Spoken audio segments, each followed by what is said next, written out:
नमस्कार, मैं विशाल यादव और आप देख रहे हैं न्यूज 24 इंडिया। दिल्ली में श्रद्धा हत्याकांड का मामला आप लोगों को पता है, जहां पर आफताब ने श्रद्धा के 35 टुकड़े कर दिए थे। लेकिन आज हम आपको दिखाएंगे उत्तराखंड में, जहां पर एक महिला के 72 टुकड़े कर दिए गए।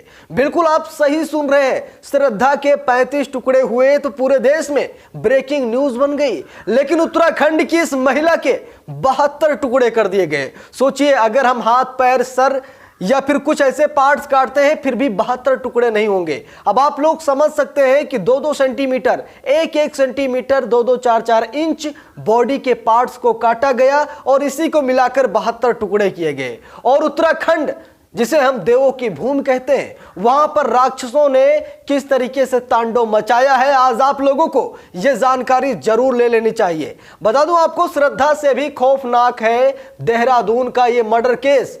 बता दूं, यह मामला उत्तराखंड के देहरादून का है, जहां पर पत्नी की हत्या करके 100 के 72 टुकड़े कर दिए गए। दिल्ली के महरौली में हुए श्रद्धा मर्डर केस की चर्चा पूरे देश में हो रही है। आरोपी ने जिस तरह श्रद्धा के 35 टुकड़े करके उसे डंप किया, वो काफी खौफनाक है। लेकिन लोग इसे काफी विभत्स घटना बता रहे हैं।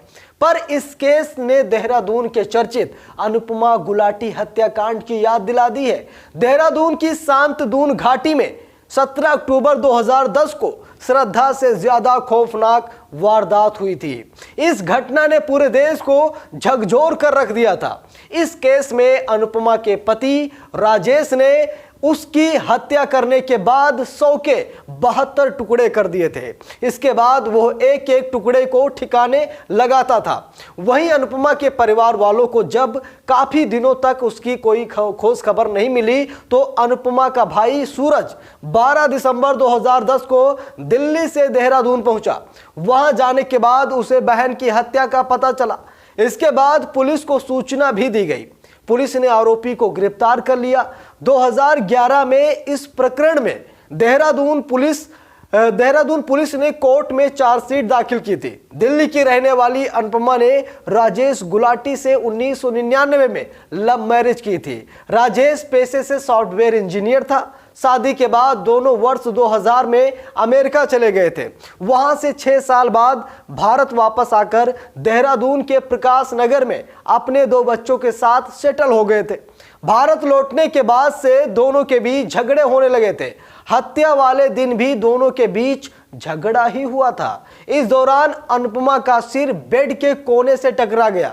इसके बाद राजेश ने अनुपमा के मुंह पर तकिया रखकर उसकी हत्या कर दी।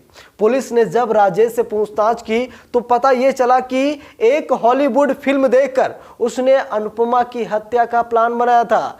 पहले उसने अनुपमा की हत्या की, इसके बाद जुर्म छिपाने के लिए एक डीप फ्रीजर भी खरीदा और अनुपमा के शव को उसमें रख दिया था। जब शव बर्फ में जम गया तो स्टोन कटर मशीन से उसने उसके 72 टुकड़े किए और धीरे धीरे मसूरी के जंगलों में फेंकने लगा। इस बीच अनुपमा के भाई को सच पता चल गया। उसकी शिकायत पर पुलिस ने राजेश को अरेस्ट कर कोर्ट में पेश किया। कोर्ट ने सुनवाई के बाद उसे आजीवन कारावास और 15 लाख रुपए का आर्थिक जुर्माना भी लगाया था। यानी कि आप लोग देख सकते हैं, आफताब तो एक छोटा मोटा केस है, लेकिन उत्तराखंड का एक केस आप देखिए, जिसकी शुरुआत राजेश ने की है।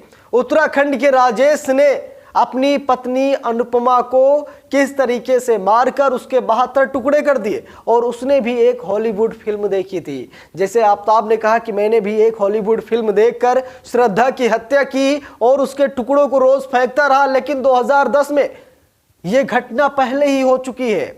2010 में राजेश ने अपनी पत्नी अनुपमा को इसी फिल्म व हॉलीवुड की फिल्म को देखकर उसकी लाश के टुकड़ों को ठिकाने में लगाया था। और आज आफताब का भी मैटर सामने निकल कर आया। लेकिन आफताब ने सिर्फ 35 टुकड़े किए थे और राजेश ने अपनी पत्नी अनुपमा के 72 टुकड़े किए थे, जिसकी खबर से पूरा उत्तराखंड नहीं बल्कि पूरा देश दहल गया था। लेकिन उस घटना को लोग भूल गए और आज आफताब श्रद्धा के मामले में बात कर रहे हैं। ऐसे दोषियों को कड़ी से कड़ी सजा दी जानी चाहिए, ताकि दोबारा कोई भी शख्स इस तरीके की वारदात को अंजाम न दे पाए। मिलते हैं दूसरी वीडियो में, तब तक के लिए बहुत बहुत धन्यवाद।